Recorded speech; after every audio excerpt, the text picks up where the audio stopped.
Peace, love, knowledge, and freedom, and welcome to another exciting episode of Frail Conversations. And today, as you've seen from the title, we're going to be talking about passion. And I kind of wanted to talk about this episode because this is, I guess it's kind of flowing and segueing into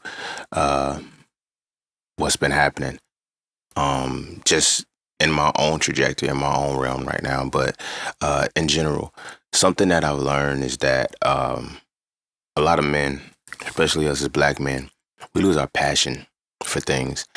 And I think passion, and we often I ain't gonna say misunderstand, but like we misconstrue passion and what it really is. Like we tie passion to our emotions, but it seems like when somebody gets passionate about anything, when somebody gets passionate, they thinking, oh, you're just always angry or this, that, and the third. Nah, that's not it. Passion is, in my opinion, the realm where all feelings exist. You feel what I'm saying? It's the realm where all feelings exist. So when someone's passionate about something, about anything, they're willing to put every feeling they have within them into that one thing. This is good feelings, bad feelings, happy feelings, ugly feelings, just any kind of feeling that you can think of that goes to your passion. When you can tie something, when you can tie every feeling possible to a specific idea, to a specific thing, that's when you become passionate about it. But we often think or associate passion solely with anger. You feel what I'm saying? Again, as I always say from the themes of So Frail, anger, rage, and aggression. You feel me? Those are the three that kind of just like, it those are the allowable fuels that we deem passionate. You feel me? And I think we need to address passion from a different perspective because as a man, sometimes it's hard to be passionate because now we have to go into what respect is to men, what love is to women. You feel me? You hear me say that all the time. And so when you're passionate about it, another synonymous point that they say is that, you got to, it's because you love what you do, it's for the love of the game. But it's equally because of the respect as well. So when we're in a space where respect for us has to be earned, for one, where can we find passion for real? Because if respect is to women, respect is to men, what love is to women, and passion is often tied to, love or whatever the case may be, by that parallelism that I made, passion would also be tied to respect and what you respect and how you respect and things of that nature. And also if you're respected. And how do you find passion when you have to earn your respect? You feel what I'm saying? That is an interesting question. That is an interesting reality and that's where we're going to dive down in this rabbit hole of this episode. I see it going right now. Lots about to come out of this episode. I don't know what exactly, but I know to talk about passion right now because I'm in a space right now where after all of the work that I've been doing over the years, I finally have a point to use my passion again. Writing, speaking, oration. I've already spoken on it before. I have the gift of oration, and I'm passionate about talking because I got shit to say. I got shit to talk about. That's why my podcast is what it is, blah, blah, blah. But even deeper than that, I have a passion about it. And you can hear just from these episodes, like my array of emotions goes up, down, left, right. But every emotion I have is tied to what I have to say. And, it's what I'm passionate about. But it really kind of just opened up a different portal for me and why this episode is coming up, because it was like, now that I'm back in my music bag for real, my passion is like ignited again. And I didn't realize that that's what was one of the key pieces that was missing out of my life. You know what I'm saying? And I'm watching how a lot of men, we lose our passion We lose our fire. And if we don't have any passion about anything, we can't love anything correctly. If we can't love anything correctly, then everything is just a performative reality for us. You feel me? Because where do we lose our passion? When do we lose our passion? When do we lose our drive? When do we lose that spark that makes us not move as if we're alive anymore? And I noticed that a lot of us, a lot of my brothers and shit, a lot of us that I just sit and talk to, I'd be like, damn, I be wanting to ask, but I don't want to be too intrusive. Like, yo, when'd you lose your passion? First off, when'd you get your passion and when'd you lose it? And what happened in between that time and what happened after that time when you lost that passion? And do you even know that you lost your passion if you lost it? And I could just hear that in the conversation with a lot of dudes and shit. It's like, you look at social media, the men are angry and shit because they ain't got no passion. They ain't got no passion. And I've seen, like, that's what makes like the sports world and all these other things so important to men, because that's where passion lies when they don't have passion anymore. But before we dive heavy into that, be sure to follow me on Instagram at Seen the Light. Be sure to check out my website at IamJustSeen.com to get all things that are just seen. To all those who would like to tip, donate, and sponsor to the pod. No, I said it wrong. To all those who tip, donate, and sponsor to the podcast, you are greatly appreciated. To all those who would like to tip, donate, and sponsor to the podcast, you can do so by clicking the link in the description of the podcast. Not the episode, but the podcast itself. And as always, Cash App and PayPal are just fine. And you know the vibes. That's that for this and that's this for that. So I feel like I didn't say none of that shit right. But you know, season 12 is just not coming back. So I got to get the rhythm again. But anyway, that's that for this and that's this for that. So we're going to take a quick break. And when we come back, we're going to dive into So Frail Conversations. Passion, or Passion of a Man. I don't know. Y'all seen the title by now. But when we come back, we're going to dive into So Frail Conversations. Passion. And don't forget to visit IamJustSeen.com. There, you can get all things Just Seen. You want to add the So Frail series to your library? Visit IamJustSeen.com. You want to learn how to master the markets for serious trading and investing?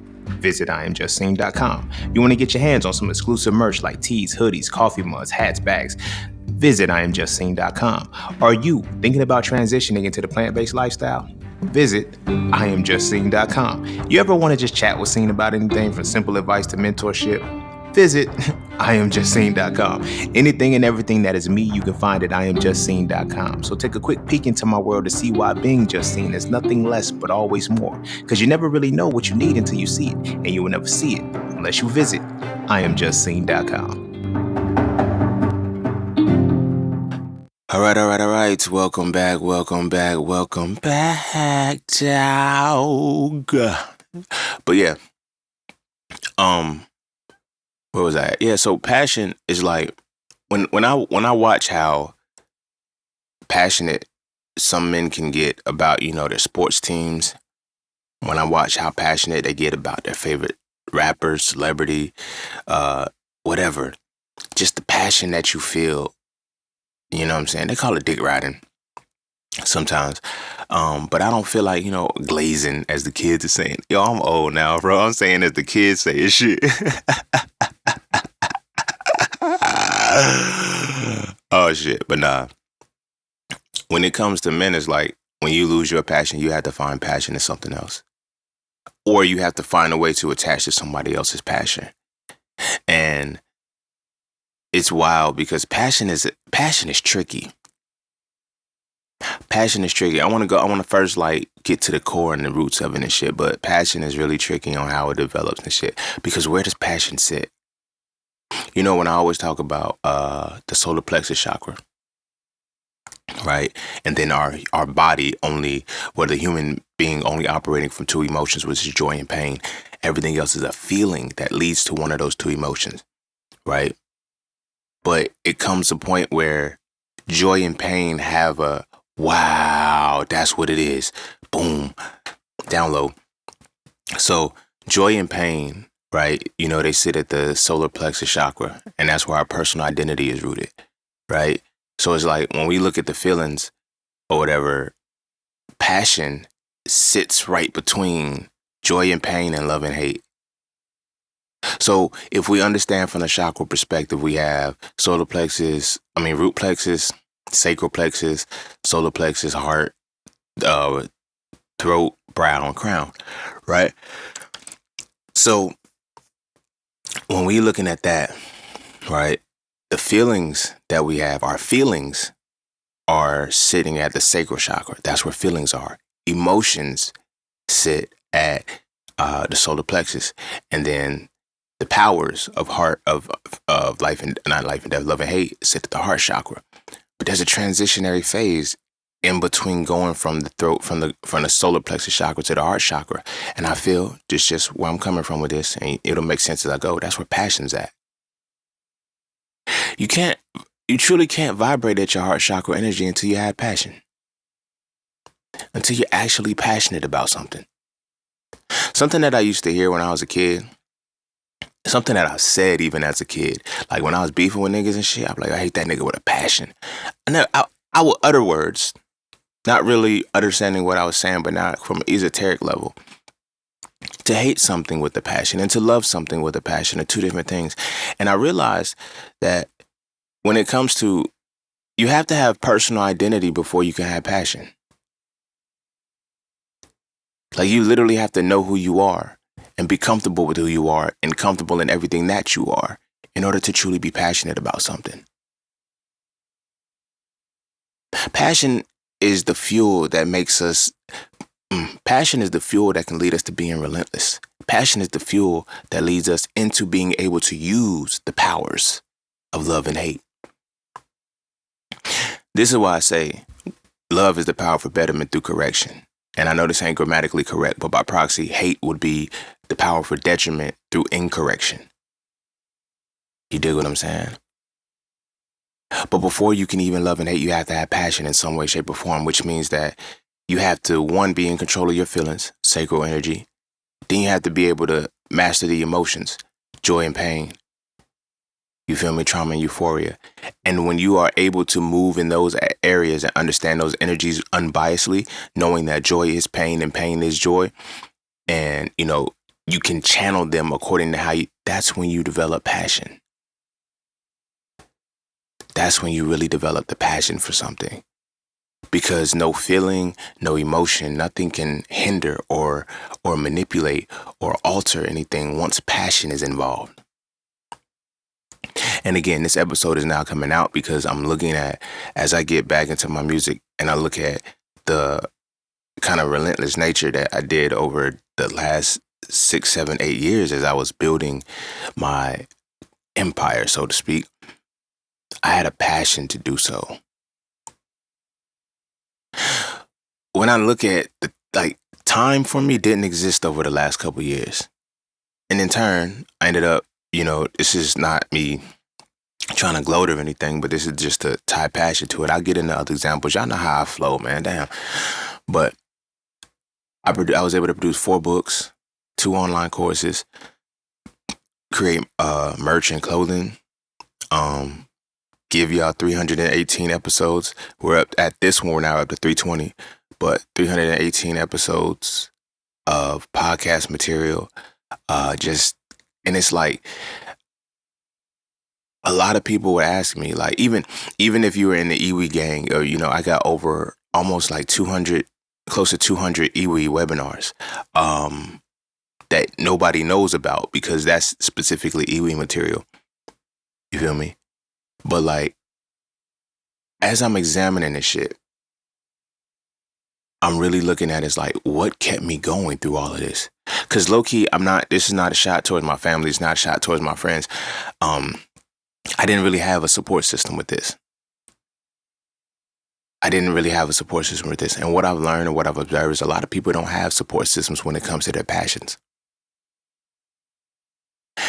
And the reason why you don't is because passions ultimately passions expose that other people aren't passionate anymore. I'm going to say that again. Your passions will expose that other people around you are no longer passionate.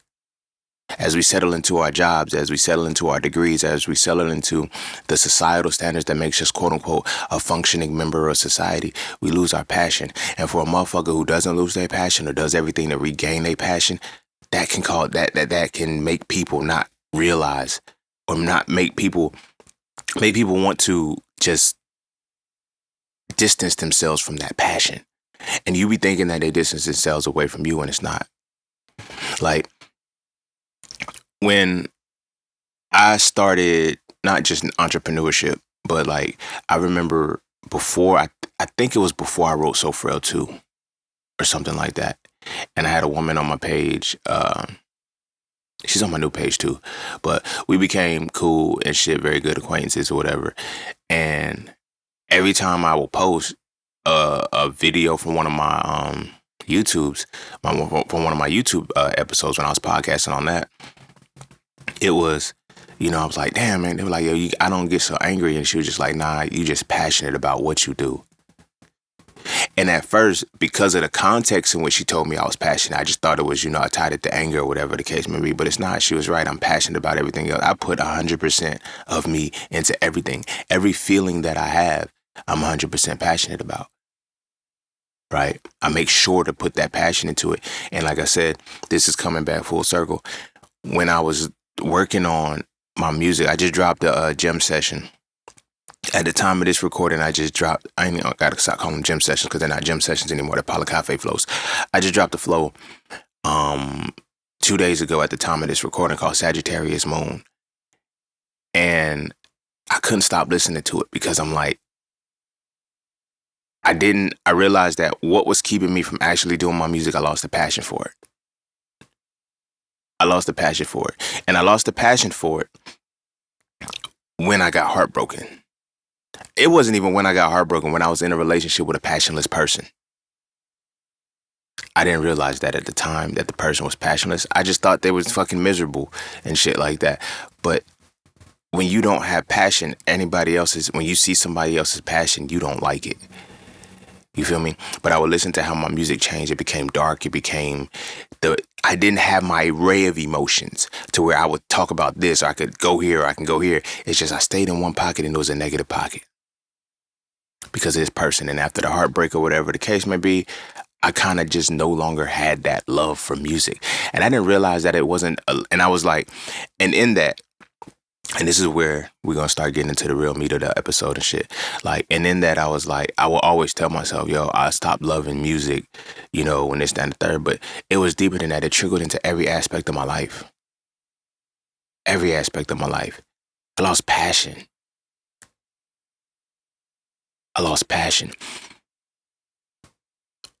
As men, and because this is So Frail Conversations, the lady shouldn't be here anyway, nosy. But as men, when we get heartbroken, we lose passion.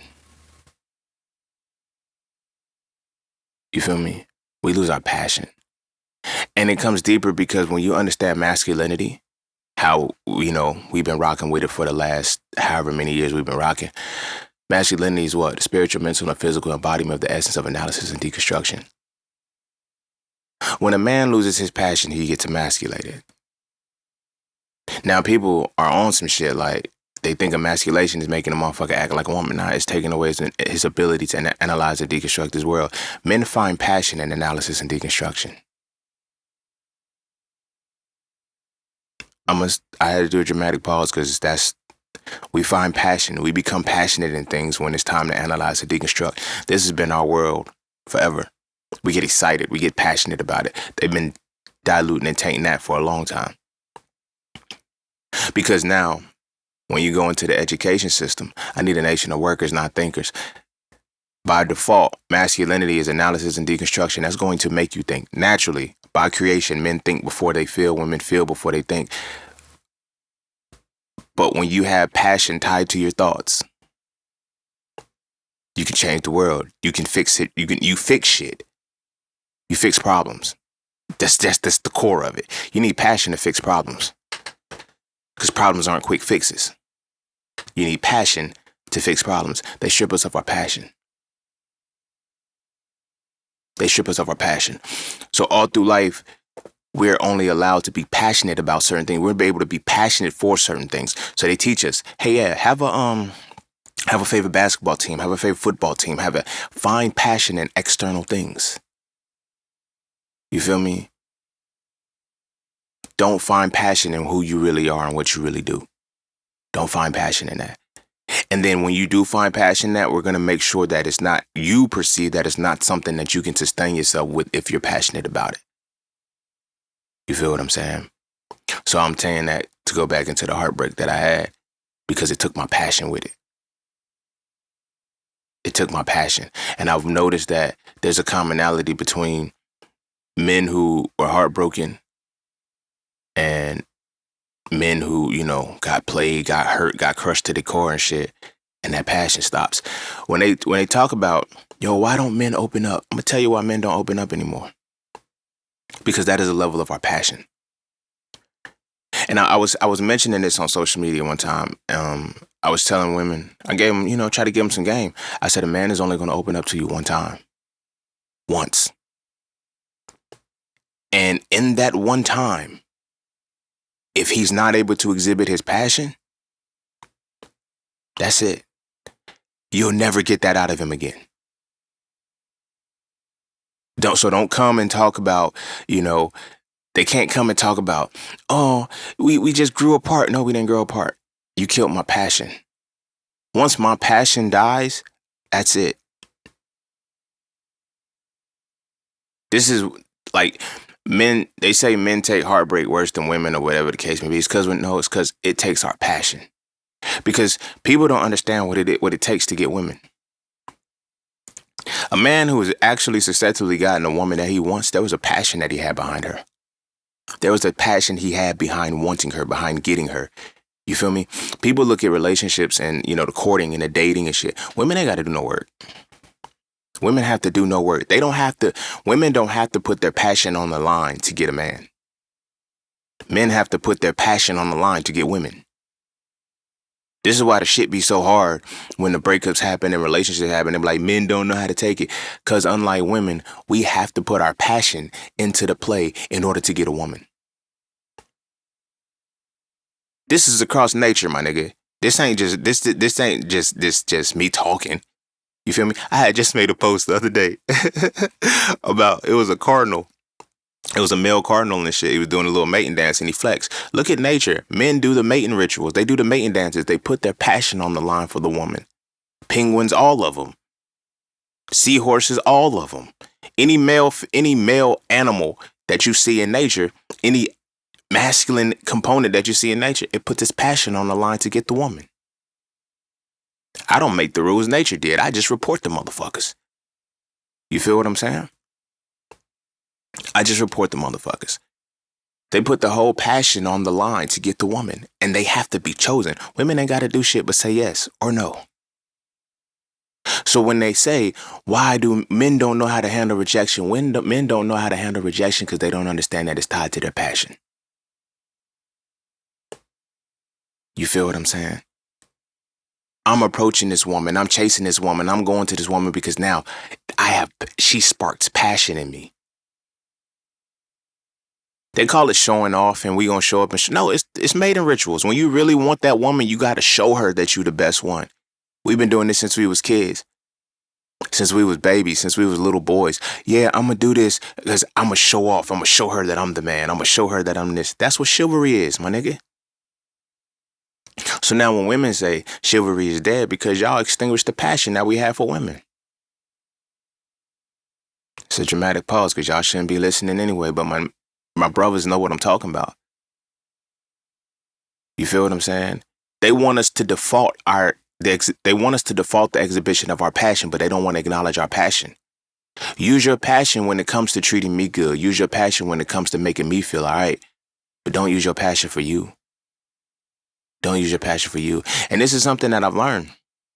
When they be like, yo, men cheat with somebody who's less than a woman or whatever. They talk about the 80-20% rule. That 20% allowed my passion to live. Something you never did with the 80% that you had. I know I get dramatic with the shit, but you looking back and you reflecting on certain shit like that passion. Passion is real, my nigga.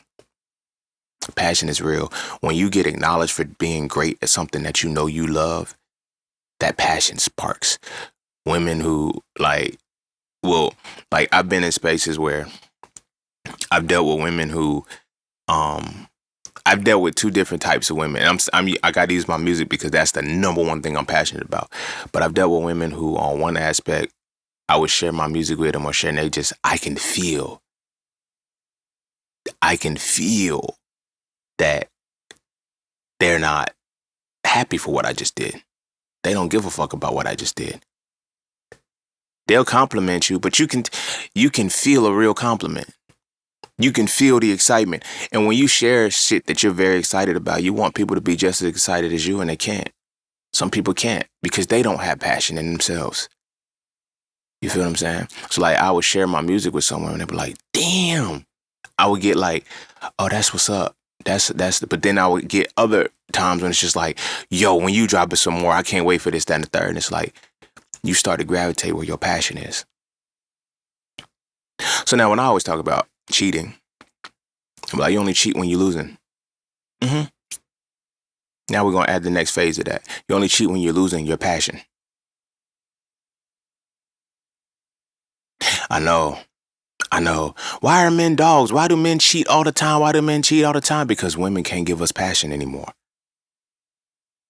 What's the thrill in the hunt? It's like, yo, okay, bam. My passion makes me get you. Then I get some pussy and it's trash. Or even if the pussy's good, it's all right, cool, whatever, blah, blah, blah.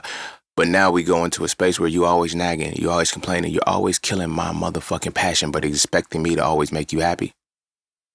Happy life, happy wife. Or happy wife, happy life.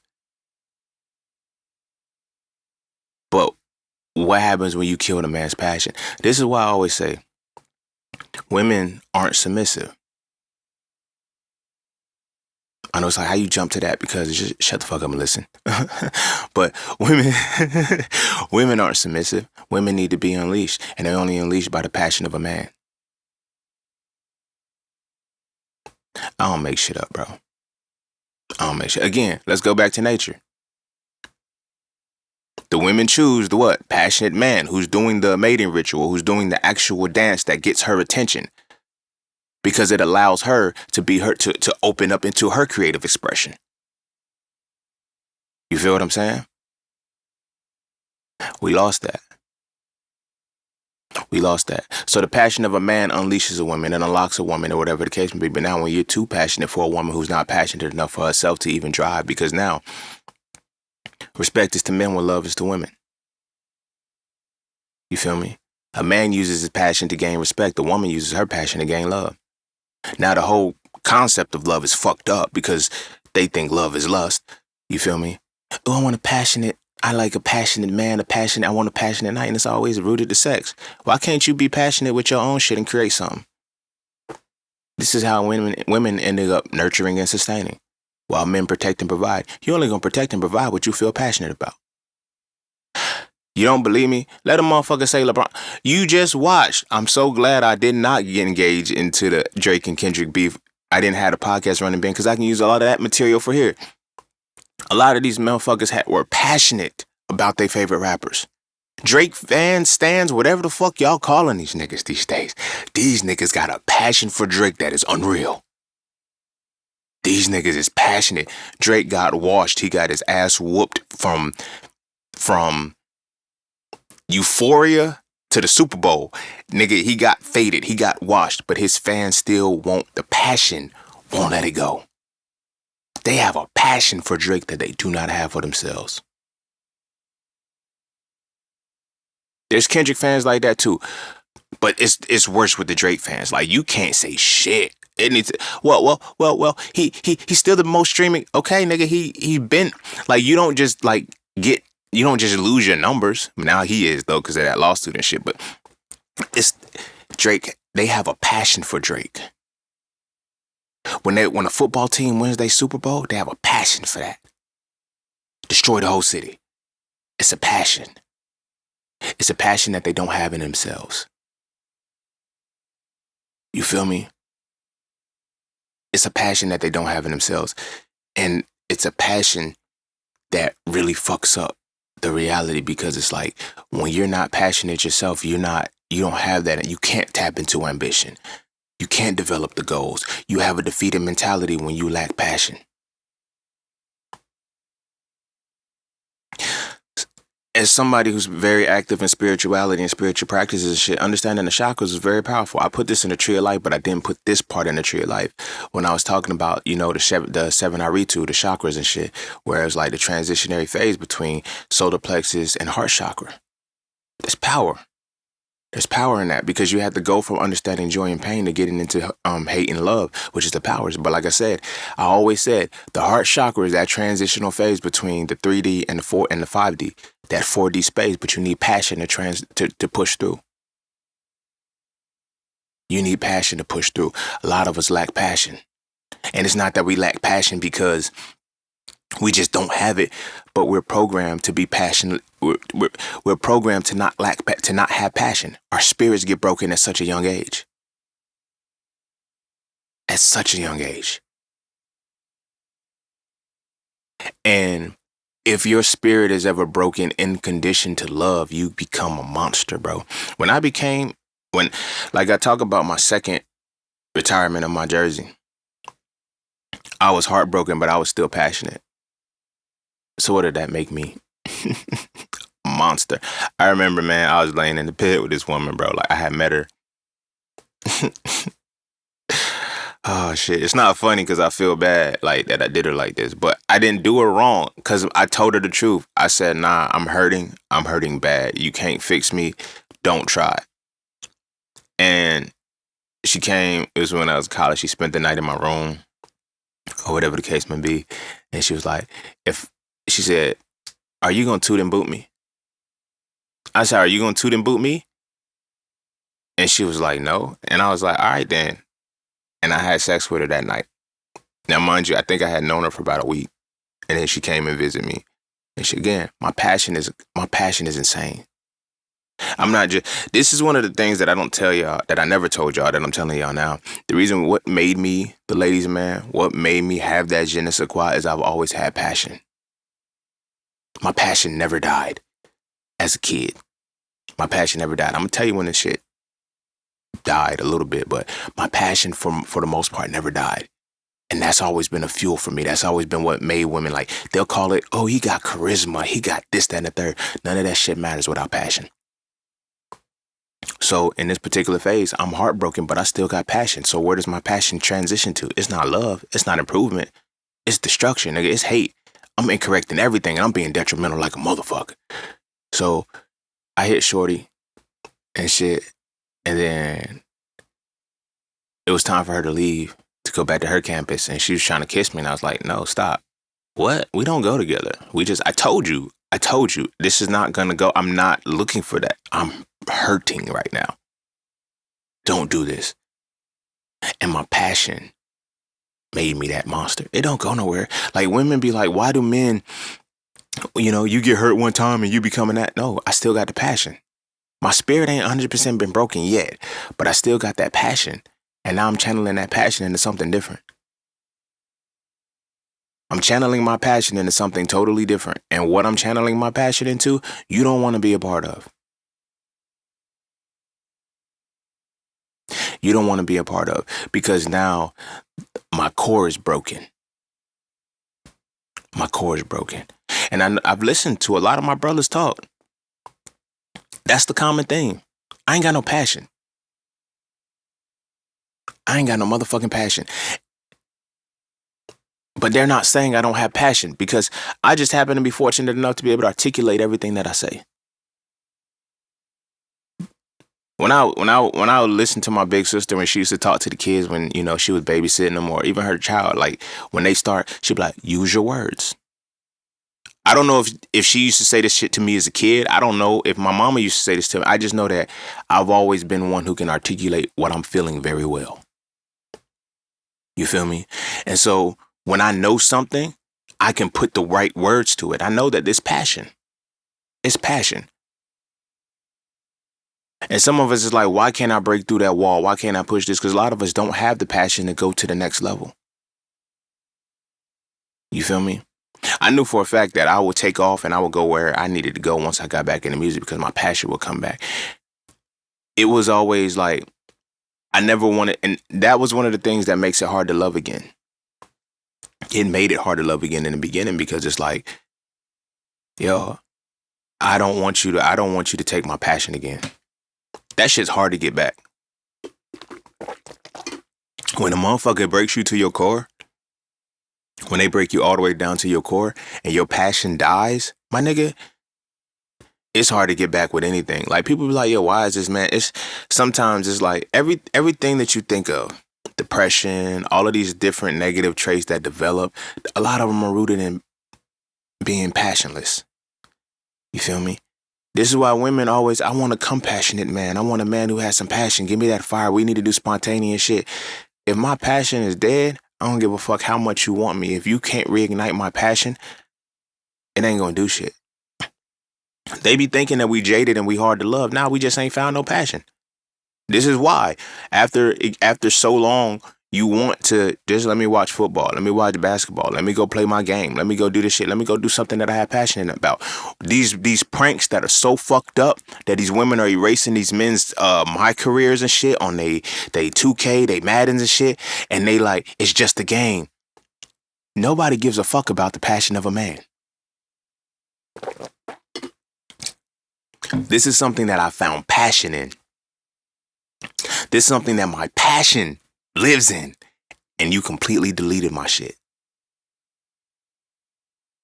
You completely deleted my shit. That's worse than rejection. When you undermine my passion. Or when you disrespect what I'm passionate about.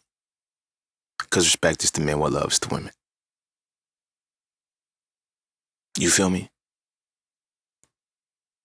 Passion is powerful. And it's beyond just, oh, sex. Women love when we passionate, when we fucking. I got passion. I'm passionate about this shit. Like, nah, be passionate about me. Show compassion. I can't do none of that shit if you don't allow my passion to exist.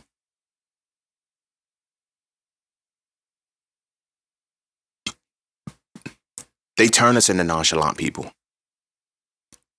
They turn us into nonchalant people because as we get excited, as we express the passion about the things that we do, you too excited.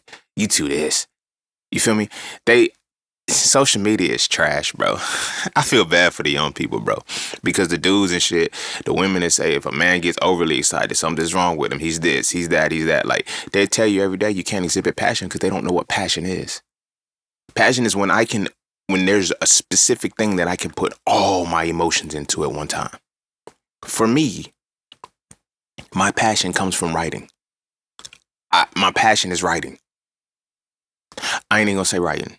Let me take that back, because writing is a form of it. But my passion is communication. My passion is oration. And it just so happens that my passions align with my gifts. Now we're gonna get a little bit deeper. Your divine gifts, the gifts that, you're actually here to exhibit and give the world, those are the things you're the most passionate about. Those are the things that you are the most passionate about. But they're equally very well the things that, because you're so passionate about it, people won't address you in a passionate way. You get the most critiques for what you're passionate about when you actually do it. You feel what I'm saying? But like I said, for me, writing and communicating the message, I'm passionate about that shit. I like putting words together, yo. I don't know what it is about words, what it is about language. I don't know if what it is. It's just I have a passion for the shit. You feel me? I have a deep, strong passion for delivering words, delivering messages, communicating, like breaking shit down and giving it back to people. I just can't help it. I can't help it. I am passionate about that shit. Like you can see, you can hear my smile coming in. Like that's how passionate I am about it. And when I learned how I can do that shit with music and poetry and shit, like that passion was different. I was in the 7th grade. This was the first time motherfuckers knew that my pen was cold, because I never forget her name. And this is how, when y'all hear me say, yo, I started rapping when I was 12. I was in the 7th grade. I never forget her. Miss Cozart. she was my English teacher, and we were writing. We had a poem, challenge people to do poems or whatever the case may be and submit it. And so I was just bullshitting. It was just the assignment, my nigga. She was just like, you got to write this poem, whatever the case may be. And I wrote the poem. And I never forget the poem. It was like, I am. This is because I went by Curtis at the time, because that's my middle name. But I was like, I am Curtis McGee. And then I just went through everything that I was. And it was just affirmations, but it would rhyme. And she was just like, she called me to her desk. And I was like, oh shit, what the fuck? Because I was bad, yo. I was bad and shit. Like, but nigga, I was bad to the seventh grade. Because seventh grade, that was the year after I had first met my dad. You feel me? Again, I had first met my dad when I was 11. I was in the sixth grade. And again, the only thing that I'm passionate about is thinking and using my mind. And he called me a nerd. Fucked me all up. I didn't realize what the fuck had happened. You took my passion, my nigga. You took my passion from me. That's all I had. So I thought. But that's all I had. So the next year, she kind of gave me my passion back. But at that time, like I said, I was volatile. I was hot-headed like a motherfucker. I didn't give a fuck about shit. I remember I would just roast niggas in class but Miss Cozart, she liked me. Black woman. Through the course of my life, every moment in school where I did something pivotal, there was a black woman involved. And I'm grateful for that. But Miss Cozart, I never forget her, because when I wrote the poem, she was like, I want to submit this. I'm like, to who? The fuck you? I don't know. I'm just turning it into you. She's like, here's what I want you to do. I want you to rewrite this. She's like, there's nothing wrong with what you wrote right now. Just rewrite it, edit it, get the grammar correct and everything, type it up. I want to submit this for you. She submitted it for me and I won. And she said, do you know? She said, how long? And the thing about it, she was like, yo, how long did it take you to do this? I said, I just did it this is a class assignment. She passed out the papers and I just did it right there. And she was like, this is really good. She said, you just did this right now. You didn't have this already done. I was like, you just gave us the assignment, Miss Cozart. How am I going to have, you literally just handed out the papers and told us, this is quiet time, go do your work. And I just did it now. This wasn't homework. This wasn't something I had to bring back. I just did this. And it was worthy enough to be submitted. And I won. Out of all of the submissions, I had won that. I don't even remember what the prize was, because it was I wasn't trying. This is what I do. You feel what I'm saying? And so I remember when I told my mom about it, and I was like, yeah, I just won this poetry thing. You did what? I just won a poetry thing. And I showed her that. She was like, wow. And I gave her the poem and everything. That it was just like, wow, this is good. And nobody knew really. But like I said, my pen I had already been writing. I just kept it on reserve because nobody likes your passion. Because your passion shines light to their mediocrity, low key. Or the fact that they don't have passion anymore. You feel me? In some way, shape, or form, it takes away from them and makes them feel like I don't have the passion that I once had, or I'm not passionate as I used to be, or I can't be as passionate as I once was. You feel me? So I've had that situation in the seventh grade. Then by the time I was 15, I was writing. I was writing. I was writing raps, but nigga, I was killing niggas and shit. I wasn't really rapping. I had a couple of Jones that was just like, yo, nigga, you cold with it. But now it has to have substance to it. I didn't have substance with my passion, so it was just I say what the fuck ever. That's why I was battle rapping, just whooping niggas' ass and shit. But I had passion, my nigga. I had passion. So I'm getting to how it all ties into, what happens with us if we lose our passion and shit. So I'm perfecting my craft and everything. By the time I get to college, I'm so fucking tough and so fucking cold that it's not even... it's effortless. When I say it's effortless. And a lot of us don't realize that that's what makes our shit effortless. The passion that we're willing to put into it to perfect the craft. We don't even notice. I don't even think we really, when we are really passionate about something, we are truly tapped into the passion of what something is, and we tapped into our passion. We don't realize how much we're improving through the durations of the things that we're putting in time to. You feel what I'm saying? And what I mean by that is just like, you ever notice how from the outside looking in, motherfuckers will tell you great. But for you, it's just like, this is just what I'm doing. There's no, for you, there's no greatness.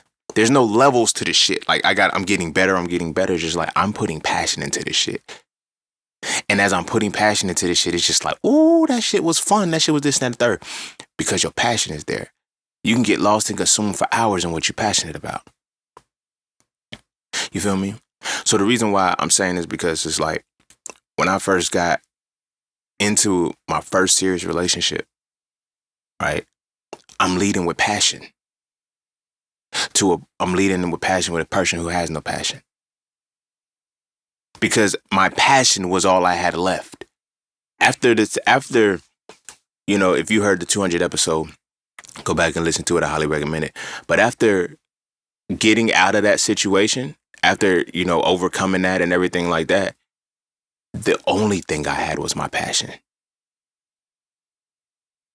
The only thing I had was my passion. I had nothing else. You feel me? I had no friends. I had friends, but I stopped seeing them as friends like that. You know what I'm saying? Because I was like, I gotta find a way to stay out of trouble because I can get my record expunged and all of this other shit. Like, it fucks with your sanity. All I had was my passion. I was watching the moment the black mama was born. You know what I'm saying? The Kobe Bryant shit. If you ever get a chance, go look that up on YouTube. And it was after the Colorado shit. And it was like, yo, Kobe was doing bad. It was a down game or some shit like that. And it was like he went into the locker room. Like, the first half was bad and he just went into the locker room. And he said, you know what? Fuck it. They can take whatever they want from me. They can't take basketball from me. And now in hindsight, I could look at it and say, he said, they can't take my passion. They can take the fucking awards, they could take the rings, they could take the money, they could take the cars, they could take everything. You cannot take my passion. You cannot take my passion.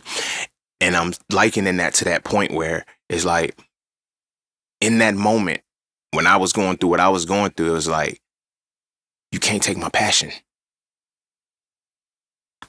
And when I started writing again, it's like my pen got better. It got sharper. My flow was just crazy. Like, if you heard some of my gym sessions now, it's like my flow does not have a flow. I literally just pin the words together how they need to be pinned to the beat. It's not like you can say, yo, I'm gonna pick up this. Like, I have several pockets within a single flow. Because I know how to put syllables together. I know how to do so many. It's just, I'm passionate about this shit. You feel what I'm saying? And, you know, and go stream Paula Cafe Flows. You know, they out everywhere. Just look up Just Seen on whatever you stream your platform on. Shameless plug. But as I'm walking into, you know, that situation, like I said, all I had was my pen. I'm going to college and yeah, it's like, yeah, I can get a degree, but all I got is my pen.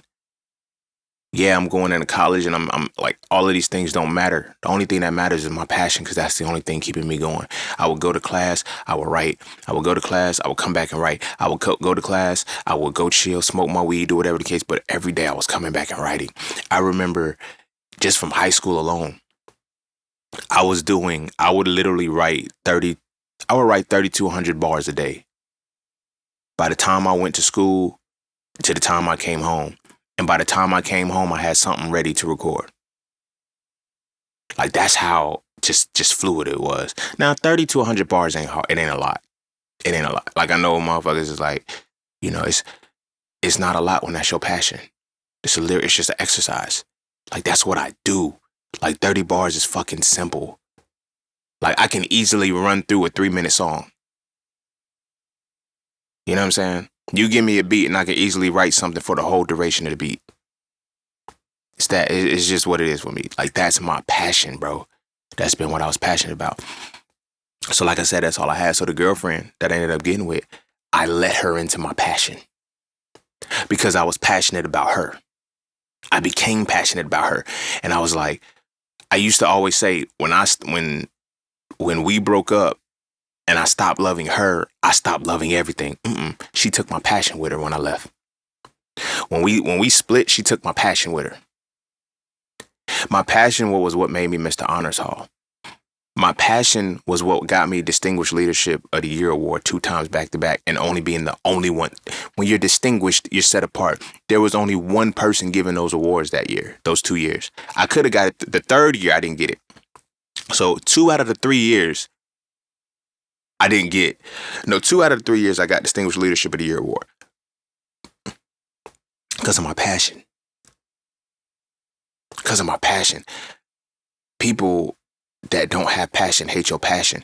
So I let this woman into my life, but I let her into my passion. Like, we even recorded music. Like, I even put her on a track one time because it's just like, yo, rap for me, yo, this is my girl and shit, blah, blah, blah. And it's like, I'm so glad that it happened like that then and not happen now, because if it would have happened now, I would have known to hook her voice up and put it on, to hook her up an account, to put her on to a BMI so she can get her song credits and shit like that. I would have had this woman perpetually being paid off of some shit, and we're no longer together. I'm glad I didn't have that information and insight back then. But I put her on a track. I let her into my world. You know what I'm saying? I showed her how to make beats. I let her experience my passion. And I didn't realize that this is where energy vampires come into.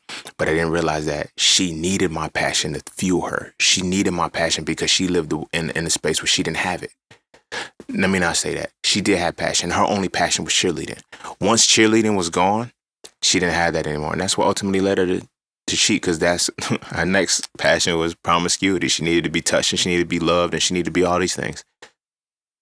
This isn't a shot to shit on her or say no shit like that, but now this is to bring back in the passion. When women need passion, when women gotta have passion and they're not able to find it to tap back into it again, sex becomes what they need to feel. They need to feel something. Women feel before they think. Men think before we feel. So when our passion comes in, we now need to solve problems. We need to, find ways to do certain shit. So we go around fixing and trying to reclaim our passion. We go in trying to fix everybody else's problems and trying to solve everybody else's shit. When we lose that passion. But like I said, once we split, she took my passion with her. It wasn't just my heart. She didn't just break my heart. She took my passion. She took my passion away from me. I no longer wanted to make music. I no longer did anything. Like, I lost my voice, like my rap voice, like the confidence that, like, I realized it wasn't even confidence that I was rapping with. It was passion, nigga. Now they say, no, this nigga rapping like the rent do. Like, I always rap like the rent was due and the rent won't do. But nigga, it was passion. That's what it was. It was the strong passion that I had for that. I watched how so many of my brothers lose their passion and don't know what's wrong with them. Hey bro, for real though, at some point we gotta stop talking to women about masculinity and start talking to each other about it. And I mean really talk to each other. Not as enablers and co-signers, but as men trying to reach the pinnacle of our essence. And that's what the So Frail series does. So Frail 1 is the definition. So Frail 2 is the acknowledgement. And So Frail 3 is the resolution. If you rock with the So Frail conversations, I can guarantee you will rock with the So Frail series of books. So visit IamJustSaying.com right now so you can add the series to your library. I promise you will never look at masculinity the same again, and you're going to stop wasting your time arguing with women about it. This is a conversation that men need to have between men, and it's time we start having this conversation now. They lose their motherfucking passion and don't know what's wrong with them.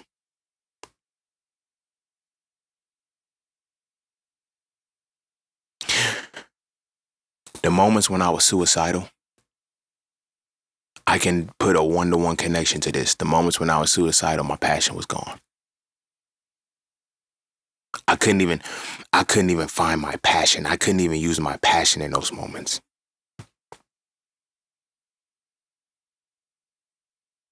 It was deeper than just, it's like whatever I'm going through, I can't even use my passion to get me through this. It happened several times in my life. But it was in reviving my passion. Each time, it was in reviving my passion that really got me through it.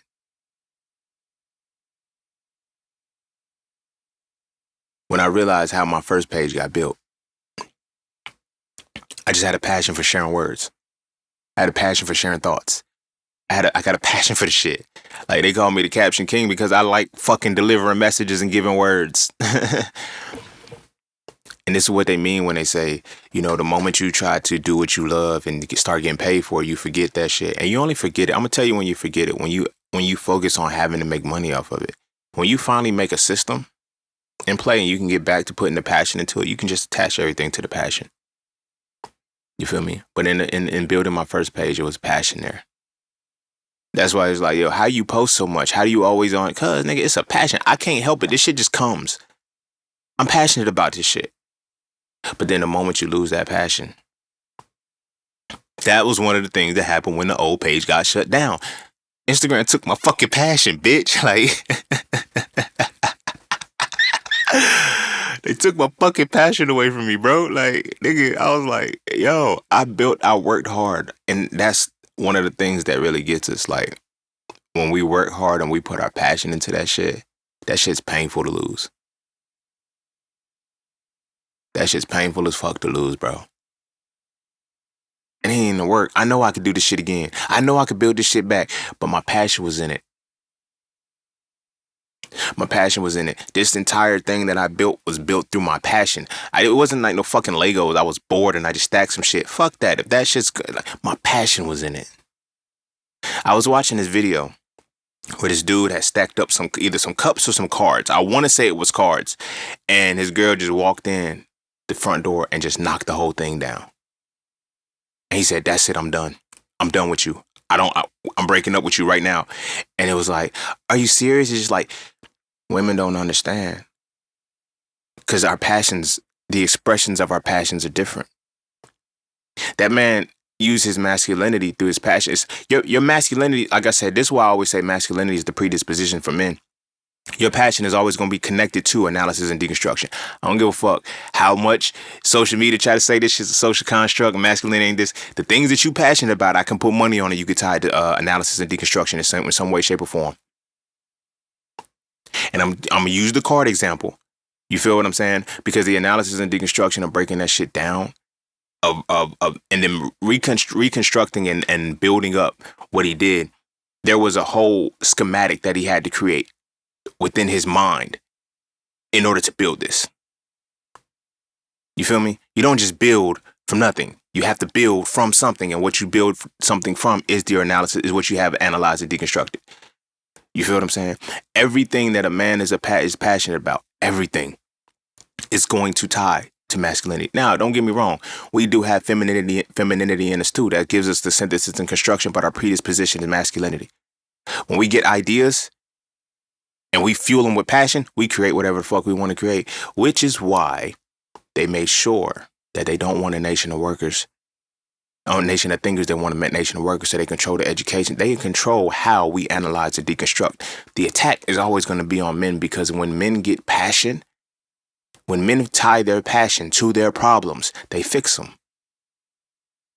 It's not difficult. It's not hard. It's not at all. You feel me? But where we get fucked up, where we really, really get fucked up, is when we're alluding to the fact that it's not passion. Oh, you're an emotional man. Look at him. He getting emotional. Yeah, because this is passion. I'm passionate about this shit. But the only emotions that I'm able to use are pain, because the only feelings I'm able to exhibit are anger, rage, and aggression. So what do you think my passion is going to be fueled with? That's why poverty is painful. You're going to be passionate in some way, shape, or form, and your passion is going to be extinguished. And how you going to feel? Like, they tell, when you take away a man's ability to analyze and deconstruct his world, you can't get mad when he analyzes and deconstructs his world. You feel me? But our passion is different. Because, like I said, that's going to be the mitigating factor and the intermediary place between transitioning from your personal identity to your heart chakra, from your solar plexus chakra to your heart chakra, which is your personal identity to how you're going to love or hate. You gotta think about even how the universe works. You have to have a personal identity before you can love, because your personal identity determines what you're passionate about, and how you use your passion determines if it's going to be for love or hate. You feel me? Then it's going to ultimately translate to how you communicate, how you see, and then how you connect, which are the ascending chakras up. But you need passion. You need passion. They make us find ways in which, oh, boys, go play sports. And everybody don't like sports. Some niggas is passionate about anime.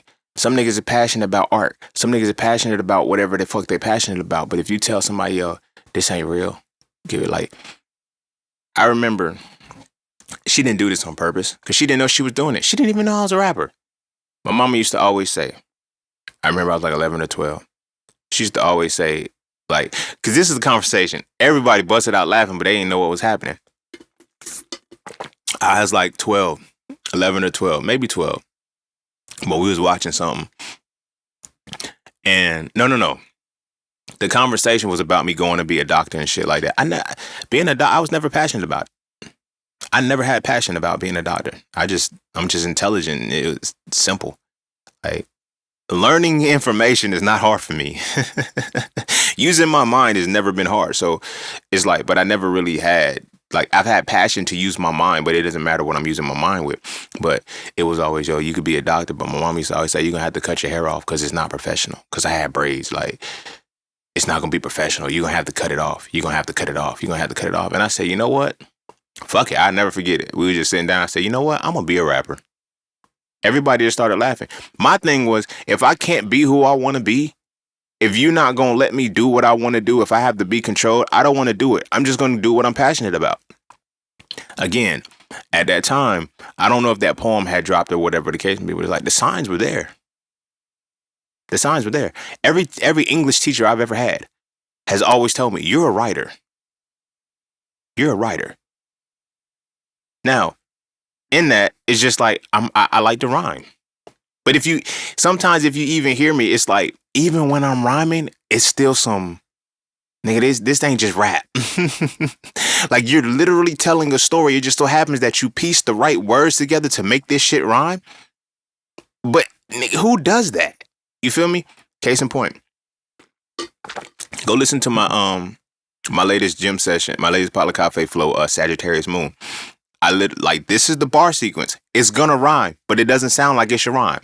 Unless when it's to a beat, it fits. But I say, if imitation is sincerest form of flattery, that mediocrity could pay to greatness, what to say when you portray that you can wear a better yoni when you're rolling with a prostate?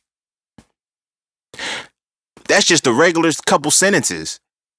But I fit it into a bar format.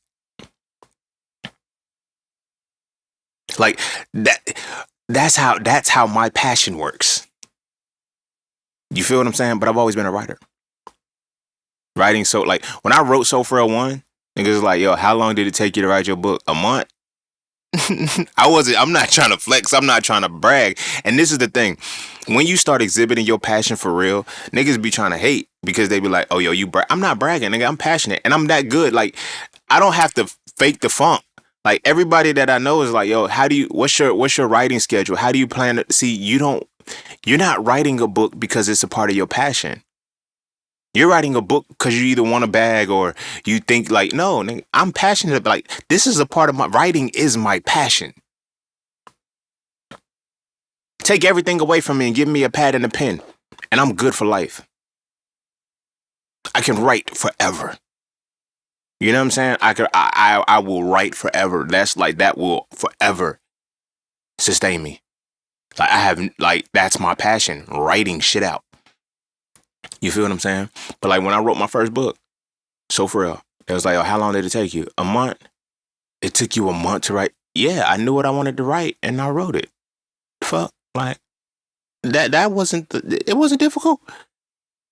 The longest book, So Frail 3 took me the longest to write, only because it had more information. Took me like a month and a half, 2 months to write So Frail 3. But at the time, So Frail 3, it took me 2.5 months to write it, but I was still doing like my courses. I was still doing entrepreneur shit. With So Frail 1, I was just writing So Frail 1 and it took me a month. Well, I would write it in between work. Like, I would get to work and just write. He was like, what are you doing? You writing your journal? Cause I had went to the look, right, I had went to the motherfucking little gift shop that we had. Cause I just need a notebook. I said, you know what, I'm gonna start writing my book now. Like I don't need to, figure no shit out or no, you know what I'm saying? I said, I'm gonna start writing my book now. So I went and got his little flower notebook or whatever. The motherfucker's like, are you okay? You got your little flower journal. It's not a journal, I'm writing a book. But why you got flowers on it? Cause it got paper in it, you stupid motherfucker. You feel what I'm saying? Like when when your passion is raw, when your passion is really raw like that, it doesn't matter how your passion gets expressed, it gets done, it gets done. So my thing was like, it had me dying because they were laughing. Oh, they got the little swirly designs and the flowers on it. I remember this woman, the woman was a cashier and she was laughing at it. And it was just like, why'd you choose that one? Because I got paper, motherfucker. Like, what else am I going to write in? Like I said, I went into the gift shop. This was the only notebook that I had for cheap. I got it. It's paper in this motherfucker. I don't give a fuck what it looked like on the outside. It's paper in this bitch to write. The fuck? When you really got passion, you see the necessity. You see the principle. You see what the fuck you supposed to be seeing. You're not worried about all that other stupid shit that other motherfuckers find. Other motherfuckers find it's trivial shit to you. I'm gonna say it like that. Motherfuckers have some everybody has some kind of critique for everything because it's like when it's passion, it don't matter. Look, this is the execution that I need. You feel me? I don't give a fuck what I gotta write on. I'll write in the sand if I got to. I'ma write, my nigga. I'ma write. But when I wrote that book, I would have people in my DMs, yeah, I wanna write a book. Can you just write the motherfucker? Like, and this is one of the things that get me, like, whenever people tell me they want to do something, I speak from passion. I don't speak from need. I don't speak from desire. I don't speak from want. I speak from passion. So when you come to me and say, hey, I want to write a book, go for it. Like, I would always hear people say, it's not that easy. Nigga, yes, it is. But I never realized why it was that easy for me because I'm passionate. This is my passion. I had a homie, right? This is when music started coming back to me. This was after I graduated college. I started healing again. And then I cut the women off his shit. I started healing for real. No, I ain't cut the women off at the time. I was still whorebagging. But the homie, he found out I rap. And it was on some shit like, I forgot how it happened. Again, it came off as some arrogant shit. People be thinking that when I express my passion, that I'm being arrogant. I'm not. You just think that it's arrogant because it's like, no, nigga, I really do this.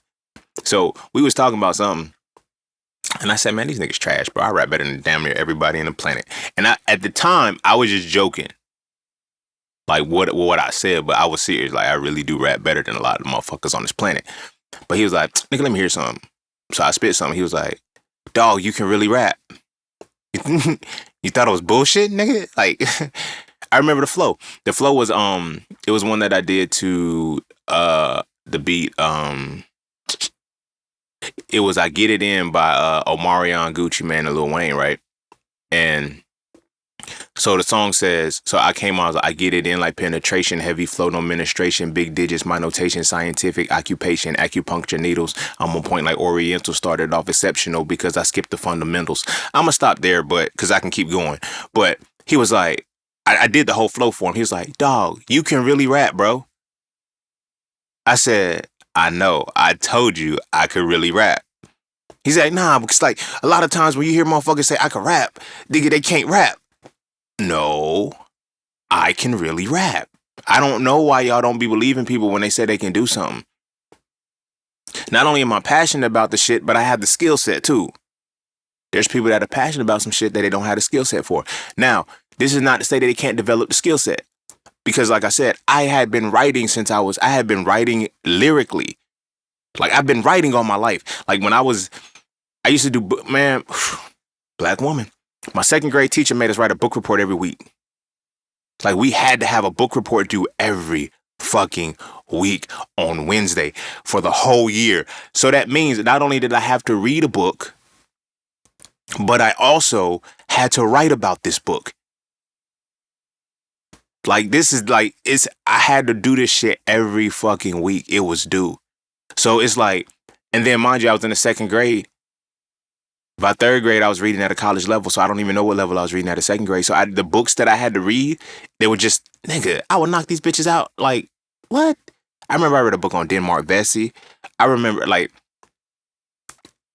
my second grade teacher, she said, every time he goes to the library, he wants to read something about black people. She would always tell my mama that. She was like, I don't care what it is. He just wants to know about black history, African American history, like the real. And she's like, it's the real history. He's going beyond what we talking about here, and he understands it. I was like, yeah, y'all don't know that I'm different, bro. I pull up to the scene with my ceiling missing. But nah, it was as I seen, like, I've always been one who can write. I would write, and I learned that I started writing. Wow. Maybe it was escapism. I don't know. But anyway, I started writing at such a young age because it was just me all the time. So it's like I said, by second grade, I'm writing book reports every single day. Reading a book, reading like 2 or 3 books a week, picking the best book and writing a book report on it every week. Every fucking week. Which is why I read so fucking much now. But that's beside the fact. As the time went on, these were the things that's what I was getting at. You know, you can be passionate about something and not have the skill set. The reason why I have the skill set to write is because I stayed in the, like, English class. For me, it wasn't just passing the class. I like the language. I know I talk shit about it, but I like language. I like the way you can manipulate words. The reason why I fuck with English language the most, because it's the most fucked up language you have. You literally have to understand this motherfucking language to be able to use it correctly. That's why I'm so nice with these motherfucking words. That's why I like playing with the language. You feel what I'm saying? And so that developed my skill set. But the passion for writing has always been there. There's people who have passion who don't. This is where we about to get in. I'm going to start trying to wrap this up. You have a lot of people who have passion but don't want to develop the skill set. I have an episode on this. I don't know what season it is, where I'm talking about skills, talents, and gifts. Right? Passion is what takes the gift or the talent and develops the skill with it. You can be gifted in something and still not be talented or skilled. The gift is just the natural thing to expose you that you can be talented with this. But after you become talented, then you have to become skilled. Because some people get the gift, they don't develop the talent and the skill. When it comes to writing, when it comes to my lyricism, I develop both my talent and my skill from my gift. But you need passion to fuel that. Some people give up because it's like, if I'm already good, I don't need to get better. I don't need to do better. A perfect example that I can look at with that is in Dragon Ball Z. Goku had a passion that Vegeta didn't have. Vegeta would always say, now I'm understanding this. They never revealed this in the episode, but it makes sense when you can find where the levels they are now. Vegeta has Ultra Ego, Goku has Ultra Instinct, but what I'm making it, Vegeta was like, why am I always one step behind you? Because Vegeta, you have pride. Goku has passion. Your saying pride is what fuels you. Goku's passion is what fuels him. Tying it back to the chakras. What is the solar plexus chakra blocked by? Pride and shame. As I was just explaining, passion sits above the solar plexus chakra. It's the transitionary phase between the solar plexus and the heart chakra. So pride is the reason why Vegeta was always one step behind Goku, because Goku had passion. Goku has passion. That is the defining moment, but that is what separates a lot of people, pride and passion. The person who can continue to go on and keep getting better and keep doing certain things, they have a passion about themselves. Pride makes you want to be the best. Passion makes you want to be better.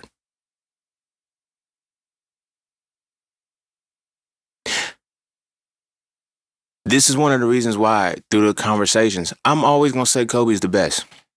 Go fuck what nobody say. He's number one. You can't make me have an opinion about what I'm passionate about. You can't make me have your opinion about what I'm passionate about. I don't give a fuck what like, when people be like,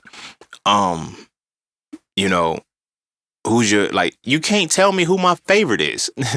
You can't argue with me about why I choose somebody as my favorite. You feel what I'm saying? But again, that comes from passion. A lot of motherfuckers have lived through Jordan. Jordan was the motherfucker everybody couldn't be. Of course, everybody couldn't make it to the league, but everybody had the desire, who, you know, had that passion or whatever the case may be. Jordan had the passion, he had the talent, and he had the skill. And he used his passion to fuel all of that. Right? Kobe too. LeBron too.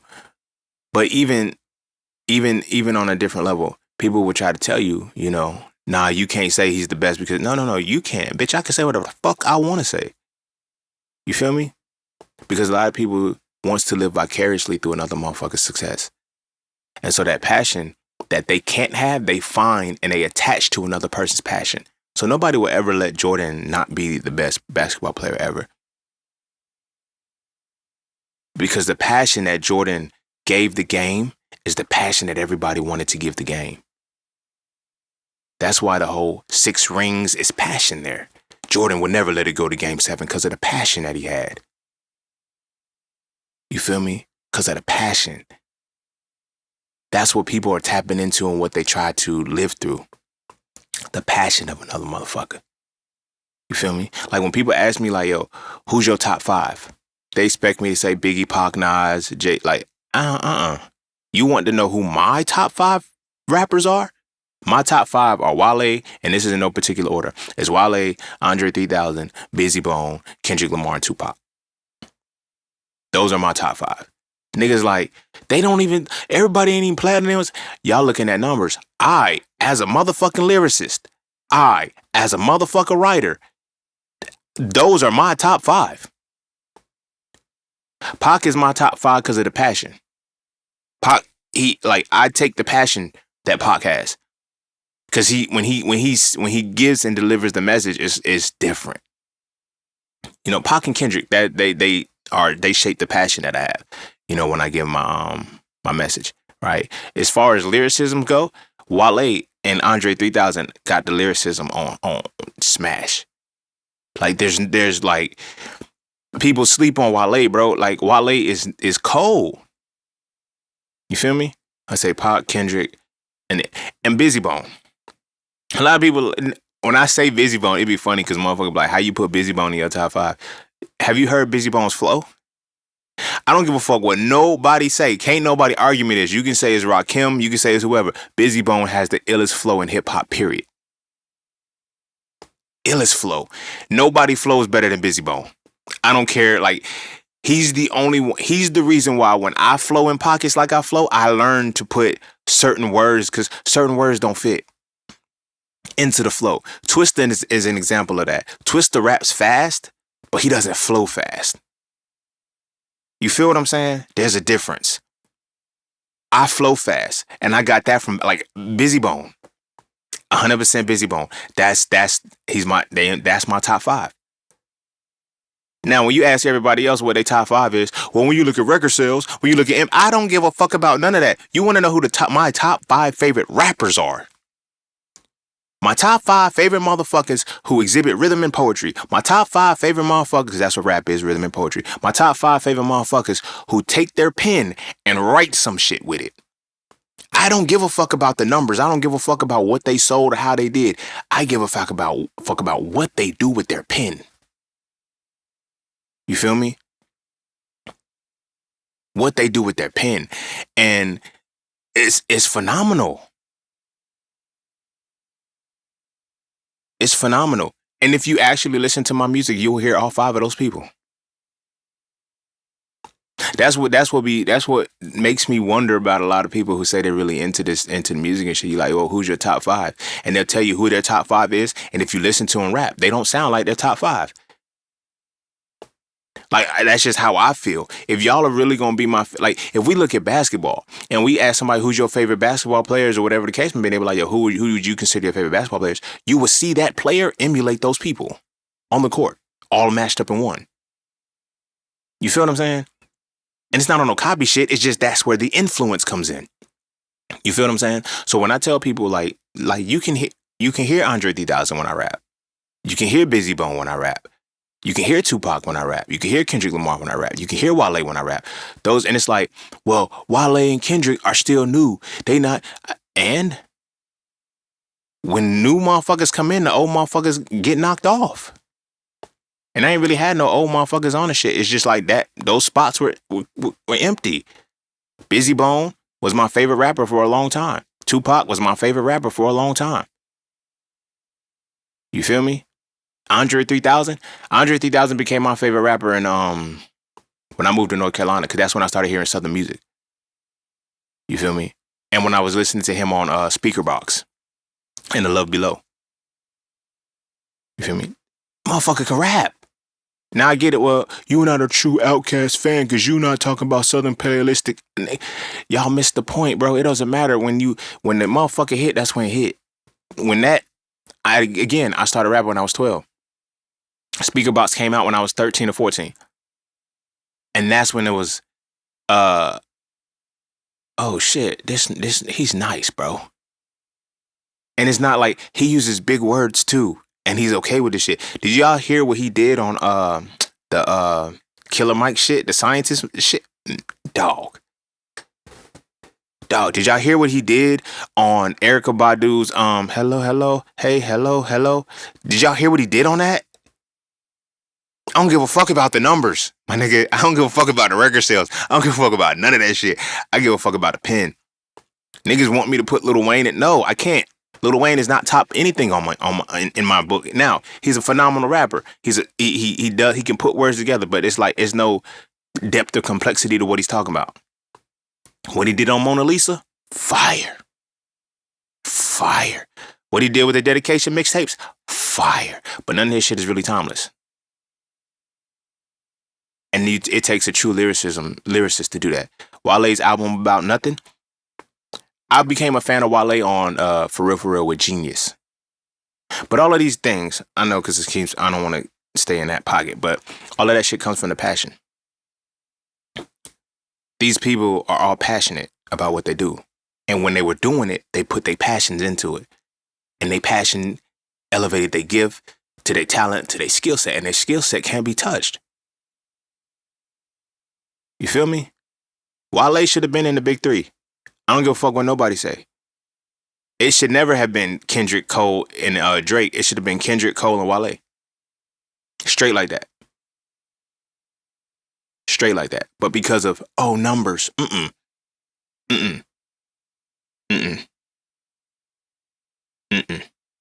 That's just how I feel.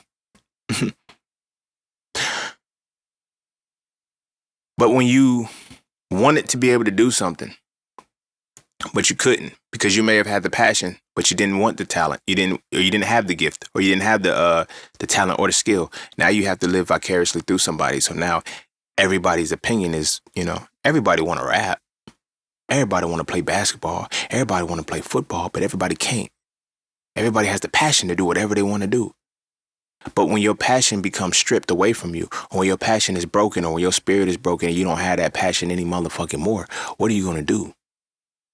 You're going to attach to somebody who has that passion that you feel you have.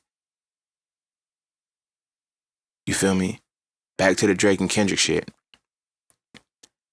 Drake has the passion that a lot of niggas have. I became a Drake fan, and this is gonna seem crazy. I became a Drake fan when I got heartbroken. I stopped being a Drake fan when I healed. You can take that however the fuck you want to take it. It is what it is, and it ain't what it ain't. But when I healed, I no longer needed to listen to Drake anymore. Because this nigga was still talking about the same heartbroken shit, same heartbroken, rebounding, live life type shit. I wasn't trying to escape from heartbreak no more. I wasn't continuing to rebound and run it. I healed, and I don't fuck with that shit no more. You feel me? That's just what it was. But now when people, who's going to get the party lit? It's a bunch of corny motherfuckers who was never in, like, y'all were the motherfuckers who, a lot of the Drake fans who were talking about the party and the club and sent for the club, they would go to the club and not do anything in the club. These are the niggas that would stand on the side of the wall and just look at you're not, Y'all were living vicariously through this man because he was exhibiting the passion that you wanted, that you were afraid to, or that may have been stripped from you. And he gave life to it. And again, that's what happens to a lot of us as men. I'm bringing it full circle back. That's what happens to a lot of us as men. We lose our passion. Some of us never had passion because what are we respected for? You either got to have hands or you got to have hoes to get respect. Drake has hoes. Niggas want to live like Drake because I don't get hoes, but I can attach to a motherfucker who gets hoes the way I would want to get hoes. Drake got a track list of baddies. He had Jennifer Lopez, he had Serena Williams, he had Rihanna. I don't know about the other ones because they ain't black, so Jennifer Lopez ain't black neither, but she was in black culture for a while. That's why I still know her. But it's like he had, and then it's like when you look at it, it's like, oh, that for you was just a conquest. You feel me? Some of us evolve and want stable relationships. Some of us evolve and want, like, that doesn't fit us anymore. Motherfuckers was like, yo, Drake gave us 15 summers of the same shit. 15 years of no growth. That's crazy. That's retardation. Imagine if you mentally imagine if you stayed in the 8th grade for 15 years. What would they say about you if you stayed in the 8th grade for 15 years? You see what I'm saying? That goes into the passion, not wanting to be developed from the gift to the skill, the talent to the skill set. You don't want to get like, I'm going to stay here because this is cool. This goes, I'm going to circle it back in. This goes into our passions. As men, that's the thing we lose.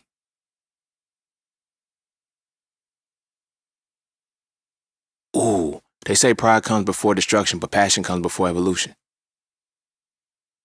And passion is beyond pride. We don't have the passion that we need because our passion is killed. Our passion is killed and is redirected for us. Oh, you're going to do this. You're going to, like, nobody's living and exhibiting their passion. And because they're not living and exhibiting their passion, they are really fucking up how men operate. That heartbreak that we got, it takes our passion away from us. And now it's like, when is he going to find love again? No, before you find love, you must find passion. No, I'm going to rephrase that. Before you find love, you must unlock passion. It's simple. People, why don't relationships work? Niggas ain't passionate about shit, bro. Motherfuckers ain't passionate about shit. Motherfuckers have no passion whatsoever. Nobody has passion because of the instant gratification that you get in life. Passion is not developed through instant gratification. Trust me. Passion is developed through dedication, persistence, resilience.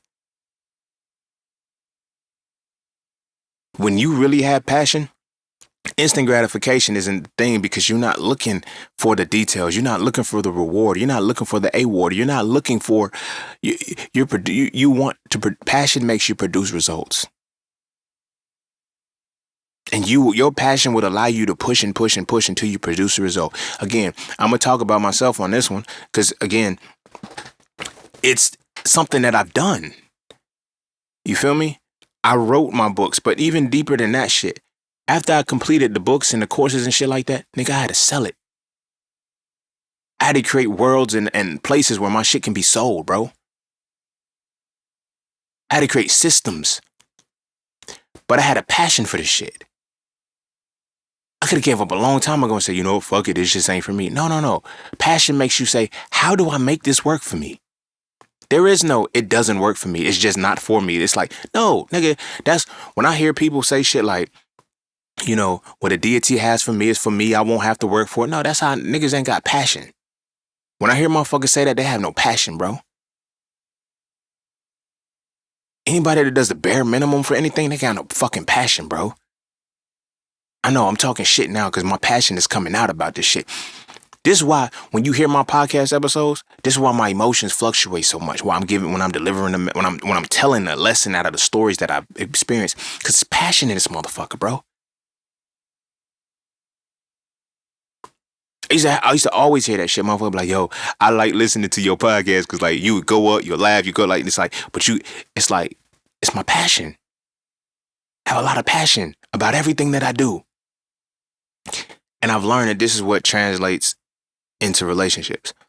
But motherfuckers don't have passion these days. They want the instant gratification. If you can't, passion and instant gratification don't work together. Passion doesn't even want gratification. Passion will get you through it just because it's passion. You feel what I'm saying? Mastering the market, I need a passion to do that shit. You got motherfuckers right now who say, oh, trading ain't for me because I put some money into the markets. Like, no, nigga, it's a lot that got to go into this shit. And I was willing to learn every piece of the lot that had to go into the motherfucker. Passion. What are you passionate about? You feel what I'm saying?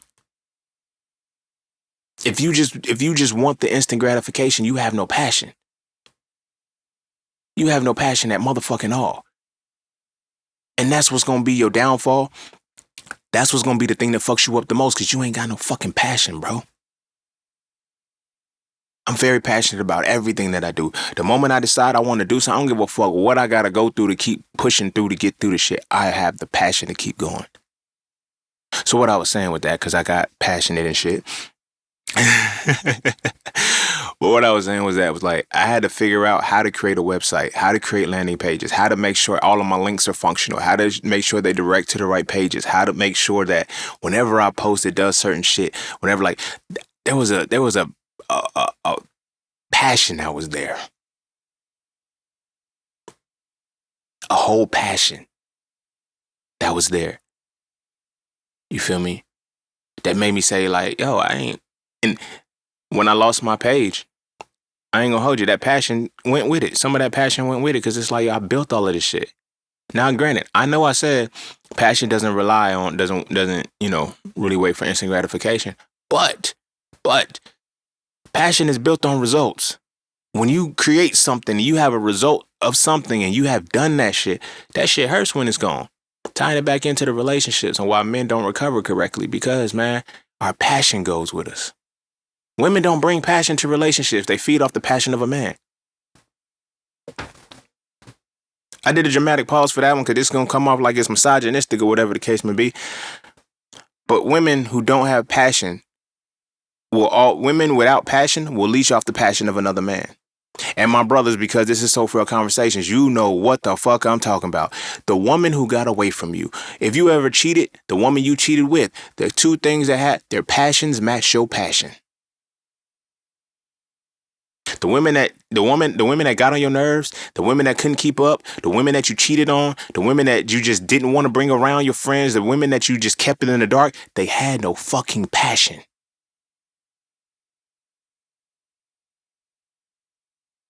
That's it. That's it. The women you pursued, that you ghosted and left alone, you didn't find out she didn't have passion. She just knew how to dress good and she was cute. She didn't have fucking passion. And when you have passion and you dealing with motherfuckers without passion, you do not fuck with them. I didn't realize that my passion in myself and my passion in shit that I want to do was so fucking strong. I overlooked passion. I overlooked the lack of passion that a person had. I just literally thought, oh, she's just hurt. Oh, she's just been through a lot. Oh, no, nigga ain't had no passion. It didn't matter what the fuck she been through. She ain't had no passion from the jump. You feel me? I'll never forget when she asked me, I'm like, yeah, I'm about to go to my room and study. You study? You don't. We all live in an honors hall. Like, what you mean you don't? My passion, it was different. As men, our passion is why this shit fucks up in relationships. We don't even realize that that's what it is. Imagine you living by the quote, happy wife, happy life, and your wife ain't got no motherfucking passion. How the fuck she gonna be happy? That means she's gonna be leeching off your Your happiness, which means that she has to fuel and siphon off of your passion. This is where energy vampires come in. Now, women, if y'all have snuck in and y'all listen, especially all the way to the end here, y'all can apply this too. Y'all can be dealing with men with no fucking passion. You're dealing with men with no passion who can't do anything. You feel me? Social media makes everybody look like they have passion till you actually experience a motherfucker with passion.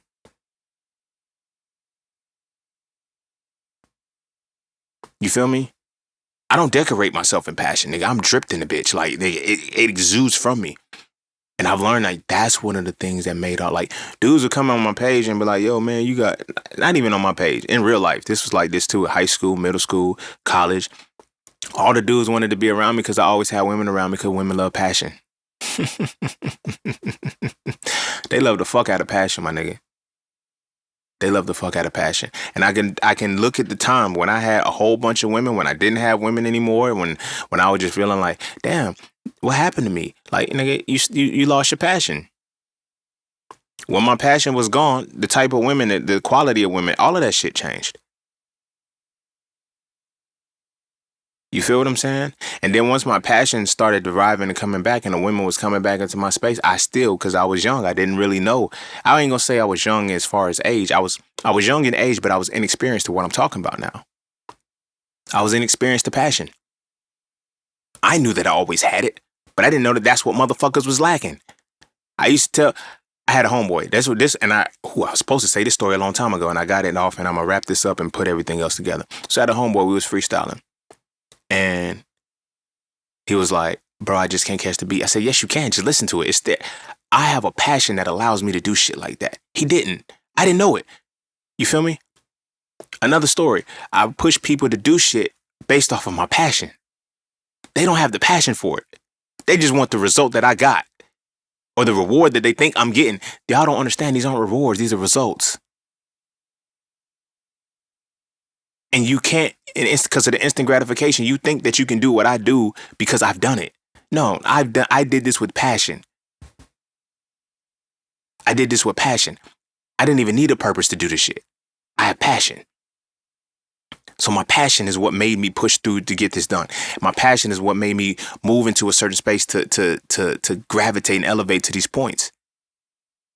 You're not going to get that. You feel what I'm saying? And that's what happens with a lot of us and a lot of people. You know, we lose our passion or we do things out of passion and we undermine our passion sometimes. No, everybody can't do what you do. Because everybody doesn't have the passion that you have. Now, if you find a motherfucker that has the passion you have, you won't have to tell them to do what you do. They'll know how to do what you do. This is why I tell people you got to take advice from people who are doing shit. You can't take reassurance from people who just want shit to happen, because advice comes from a motherfucker who had the same passion you had and actually gone through and got to the next level that you didn't get to. That's one of the reasons. That's something that I've learned, that people in entrepreneurship, a lot of them don't make the progress that they need to make because they constantly talk to people who never had the passion for entrepreneurship. So they don't have the capacity to go beyond and actually do the shit that they talking about. Advice is supposed to tell you what needs to be done, not what you could do, and what needs to be done. Because passion has already gone to the point to complete that point. You feel what I'm saying? And that's where we at. And that's what happens to us as men, like our not just entrepreneurship, but totally, like collectively. Instant gratification is what we want. And this is why we say, I don't want an easy woman. There's no passion in an easy woman. But when you look at niggas who find passion in easy women, they have no passion within themselves. The dudes that need, like, this is why I always say polygamy is for the carnal, monogamy is for the divine. A polygamous motherfucker ain't got no passion. And now he needs a lot of women to, like, one man can, when you find that one woman, your passion ignites. She can ignite your passion, and your passion is able to stay alive within her, you good for life. But when you constantly have to bump around, have multiple women, have to fuck with this one, have to fuck with this one, you ain't got no passion. You ain't got no passion, and that's the void you're trying to fill. Motherfuckers be thinking they be like, yo, you got mommy issues, you got daddy issues. No, niggas ain't got no fucking passion, bro. Motherfuckers ain't got no fucking passion, and that's the void they trying to fill, and they don't know this a void. Because you got to go through the chakras to get through some shit to actually understand where passion is supposed to be. You got to understand your feelings. You have to understand your emotions, and then you have to get to knowing how to use passion. You need a personal identity to know what you're supposed to be passionate about. Niggas ain't got that shit, bro. A lot of motherfuckers ain't got that shit. And a lot of motherfuckers ain't got passion. And because a lot of motherfuckers ain't got passion, men ain't able to do and produce the world that they need to produce because it's by design. If a man does not have passion, he cannot change the world. He cannot solve a problem. And they want it like this. Your passion dies. And it almost never comes back. But if you can tap back in and ever figure out what your passion is and take your passion and use it to fuel your gift, turning it into a talent, turning it into a skill set, your passion will be revived and you'll be good for life.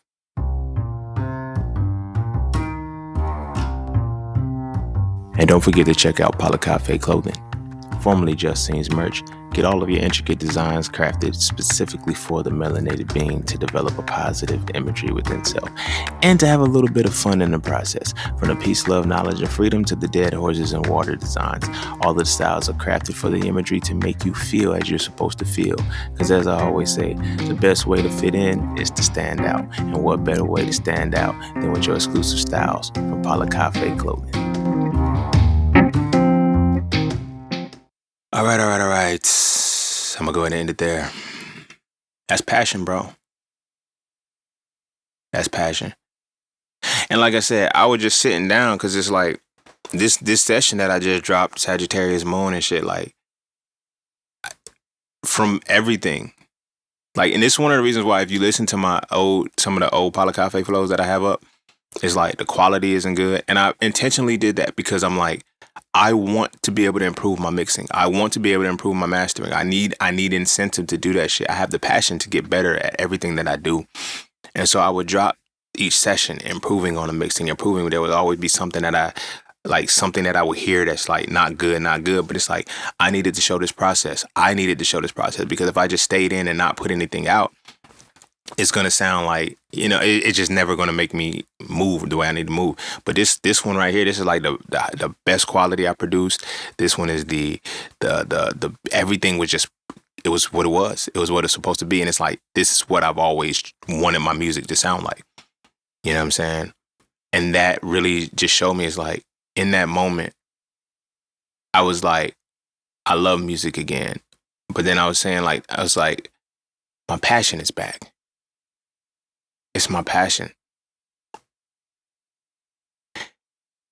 And I looked at, because in between, like I said, I'm in the space of transitioning and I'm stopped smoking and shit. Like, I've been doing good.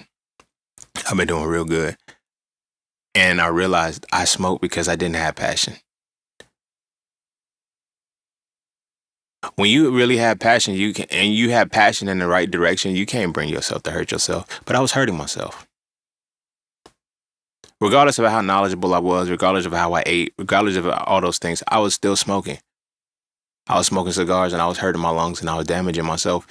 And I was damaging myself so much so that it was like, bro, how can there really be love if you're not correcting this behavior? And I was like, after all of the years that I smoked, because I started smoking cigars like in 2018. It's 2000, so that's 7 years. For 7 years, I didn't want to correct this behavior. And it's like, but for 7 years, I lacked passion. And I know it's like, well, nigga, didn't you just say that you had the passion to do all this? I had a specific level. I didn't have the overall passion that I naturally had for life, for me. I fueled my passion into creating my businesses, into creating things. But even those things, the spurts, and like I said, a lot of that shit could have been done faster, but there was moments when I lost my passion. Because when you're doing shit like that without a support system, you can easily lose your passion. Being defeated, like having pages shut down, having like, I remember one of the first things that happened was when Apple stopped allowing tracking. When you couldn't track shit no more, like that shit fucked up my ads. Like that shit, like, but passion makes you get back out there and keep going. But it's like at some point you get defeated so much, your passion can't stay lit all the time. But you got to keep going. You keep tapping into that passion. But like I said, with smoking, I didn't have passion. And I used to think about, I smoke because it gives me the sense of control while everything is still being chaotic while I'm building. It's not that. I just didn't have the passion. I didn't have the passion that made me no longer want to smoke. So although I did put passion into my thing, my passion wasn't strong enough to make me not smoke. You feel me? But now that it's like, damn, every time I hear my sessions, every time I hear it, it's like, yo, the incentive, the passion is there. It's like, oh, nigga, you got us. Like, if smoking is going to improve this, and this is already good, like, nigga, you let it go. There's a incentive there to make the passion stronger. And the reason why I'm saying that is because these are things that we face as men. Once we lose our passion and the way life beats us up, and then sometimes it's one thing to lose your passion, but then it's another thing to remind you it's one thing to lose your passion, but it's another thing to remain defeated when you're not moving a way that people will respect and appreciate your passion. You know what I'm saying? Like I tell people, I'm a writer, my nigga. Like, I'm a writer. And that's where my passion lies. Like, people didn't get it. Like, my bro Pat, he would always say shit like, he would be like, bro, if you look at all of the material you giving so many books, he said you can turn all of your podcast episodes into books. You know how many books that is? It's a lot, my nigga. It's a lot. Because think about the average length of an audiobook. Think about an audiobook. They about what? 2 hours, 3 hours and shit. My podcast episodes are anywhere between 1.5 hours to 2 hours. You feel what I'm saying? And I got a lot of them. These are books. You feel me? But I can download the transcripts right motherfucking now, and I can convert all of these bitches into books. Should I do so? But it's like, nah, I ain't gonna do that.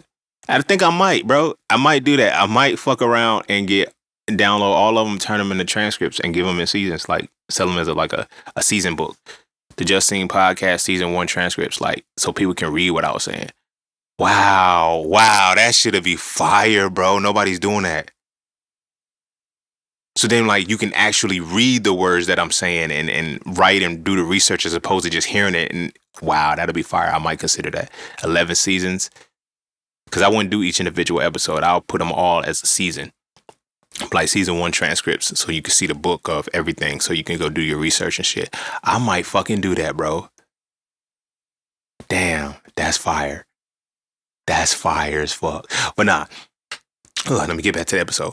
But yeah, that's, how the passion works out. Like, if you see, like, in that moment, you see how my passion ignited.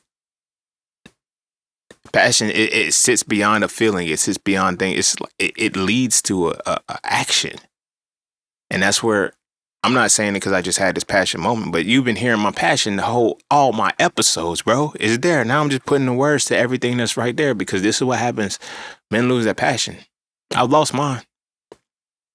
I had to get it back, like, because like I said, I let somebody into my space and I let them feed off my passion. I didn't know that's what it was. You be thinking motherfuckers really like you. They like your passion. Motherfuckers love my passion, bro. Motherfuckers love how passionate I am. Motherfuckers love that. Oh, I could say, they want to live through you. You say whatever you want to say. You do whatever the fuck you want to do, because I got the passion to do the shit. I don't worry about consequence. I'm not saying consequences don't exist. I'm just saying I'm not worried about the motherfuckers, because I understand my passion. I understand passion. And that's something that I've always had. That's something I've always been respected for. That's something I've always been appreciated for, my passion for shit. But now that I have the passion that I had to know that I needed to get back to my music, I needed to get back into delivering messages lyrically, that was there.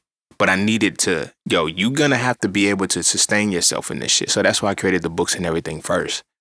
Because imagine if I would have came out as a rapper and then I started producing the books. Niggas like, yo, can he really write? No, nigga, shit's already done. You can't question what the fuck I built.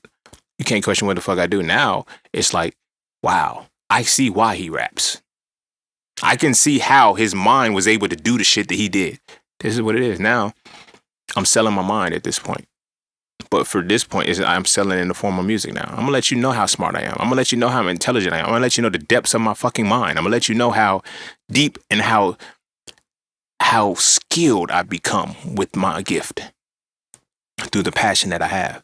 My studies, my learning, like everything, you're going to see it on a whole different level. Because it's one thing to give a podcast. It's one thing to give a lecture, but it's another thing to make a whole rhyme out of the shit. Taking everything you know and rhyming it. Just watch how much fun this is. But it's going to be out of passion. And I needed to say this because that's what's wrong with us as men. Especially as black men. A lot of us lose our passion, bro. Some of us never had our passion. Some of us, it was stripped from some of us don't even smile, bro. Passion elicits smiles, bro.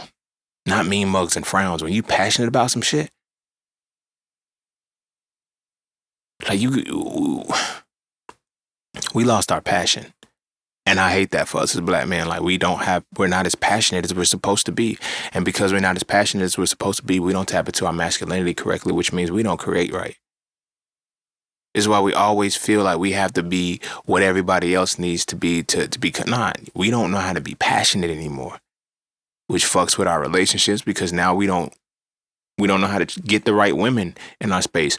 Now we can look at the women and say, yo, do you keep my passion alive? Or do you siphon off my passion? I've had several instances where women siphoned off my passion, and now I'm able to see the difference between the two. I know when you're really fucking with me because of my passion, and I know when you just like the fact that I have passion and you have none. I know. Like, I be talking to women and shit, and I'm like, yo, go do this. I can't. Like I said, the woman that I was talking to that had the $1 billion idea that she never used, she ain't had no passion. I didn't realize that that's what the fuck it was. People would literally justify why they can't do something because they ain't got no passion. Hear a motherfucker say, it's better to be a live chicken than a dead lion. Ain't got no motherfucking passion. You feel me? Oh, it just ain't for everybody. Ain't got no motherfucking passion. Anybody that makes anybody makes an excuse or some kind of rationale or justification for why they don't want to be great, they ain't got no passion. Learn to spot that shit, my nigga. Especially if you got passion. Learn to spot that shit because that will take you off your game. It will take you horribly off your game. If you got passion and you bringing it to a motherfucker who ain't got none. We got to cut that shit the fuck out. But this motherfucker getting long and I got other shit to do.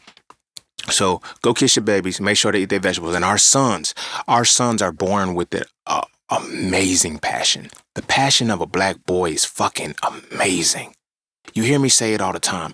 Black women are not protected because black boys are not respected because black boys' passion is extinguished at such a young age. Go play basketball, go play football, go do this, that, and the third. A lot of motherfuckers' passion dies. We beat our boys, we neglect our boys, we don't love our boys. We make, black boys are left alone with passion that they don't have. I'm going to say that again. Black boys are left alone with passion that they don't have. And we wonder why they grow up because you're going to try to find what brings passion to you. And you're going to stay away from the things that kill your passion. And if you never get a chance to develop your passion, you're going to do what needs to be done to be liked and to be appreciated, to gravitate towards certain things. Our black boys need to be able to exhibit their passion correctly. We as adults need to be able to spot the passion within our boys and encourage it. Stop putting them in shit that we failed at or that we couldn't do. That's not their passion. If that's their passion, let it be their passion. LeBron James, his passion was basketball. You can't deny that. He was passionate about that shit. Passionate. But everybody ain't passionate about that shit. Everybody's not passionate about physical. There's 7 other intelligences, bro. Our boys aren't just always kinesthetically intelligent. Go read Frail because I don't feel like repeating all of them. Now I'm gonna say it: music, interpersonal, so spatial, kinesthetic. It's music, interpersonal, spatial, kinesthetic, interpersonal, language, and logistics. Those are the 7 intelligences. There's 9 now: intuition and something else, but those are the basics of the. You can read Frail to see what I'm talking about with that. But if your passion is now fueled through an intelligence that you're not allowed to exhibit, what happens to you? Your passion dies. When your passion dies, what happens? We got to stop doing that to our boys. We got to stop doing that to our boys. We, right now, the fact that we are neutralizing the passion in our boys is the reason why our communities won't grow. Because again, when the black boy is not respected, the black woman is unprotected. And when the black woman is unprotected, the resentment towards the black man develops. And when the resentment towards the black man develops, the communities die. It's going to start with the boys. Our boys have to be respected, but they have to have their passions unleashed. And the Bible say, I know it's like, oh, you talking about the Bible. Yeah, because y'all read the shit, supposedly. The Bible say, train a child up in the way they should go. That means guide them in the way in which their passion navigates them. That's a bar. I hate that I waited to the end to say that shit. Train a child in the way that it should go means guide them into the way in which their passion navigates them. We don't let our boys smile. We don't let our boys laugh. We don't let our boys giggle. We don't let our boys do anything that exhibits any kind of emotion, except anger, rage, and aggression. And we wonder where their passion goes. We kill it. And we got to stop it. But I'm going to go ahead and end it there. Go kiss your babies. Make sure they eat their vegetables. And I'm going to see y'all all on the next one. Peace, love, knowledge, and freedom. I'm out.